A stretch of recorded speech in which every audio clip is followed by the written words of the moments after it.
Hello students, આજે આપણે જોવાનું છે સ્વાધ્યાય 7.1 નો પ્રશ્ન નંબર 3.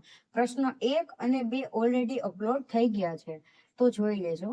25 વિદ્યાર્થીઓમાંથી 72% વિદ્યાર્થીઓ ગણિતમાં રસ લે છે, તો કેટલા વિદ્યાર્થીઓ ગણિતમાં રસ લેતા નથી?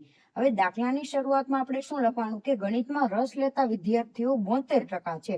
હંમેશા કુલ વિદ્યાર્થી 100% એ હોય તો એમાં કેટલા ટકા વિદ્યાર્થી ગણિતમાં રસ લે છે? તો 72%. તો ગણિતમાં રસ ન લેતા વિદ્યાર્થીઓ ક્યારે મળે? 100% માંથી આપણે 72% બાદ કરી ત્યારે 28% વિદ્યાર્થીઓ એવા છે કે જે ગણિતમાં રસ લેતા નથી. હવે શું કીધું છે? કુલ વિદ્યાર્થીઓમાંથી. તો કુલ કેટલા વિદ્યાર્થીઓ છે? 25 વિદ્યાર્થીના 28% વિદ્યાર્થી ગણિતમાં રસ લેતા નથી. તો અહીંયા આપણે હવે શું લખવાનું કે ગણિતમાં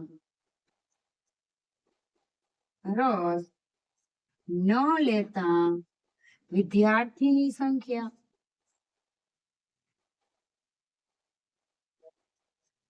બરાબર શું કરવાનું? આપણે 25 વિદ્યાર્થી અને 28% એમાં ભાગ લેતા નથી. ટકા કાઢો એટલે છેદમાં શું આવે? 100 આવે. અહીંયા 25 ચોક 100 થાય અને 7 ચોક 28. તો 7 વિદ્યાર્થીઓ એવા છે કે જે ગણિતમાં રસ લેતા નથી. હવે દાખલો યાદ કઈ રીતે કરવાનો?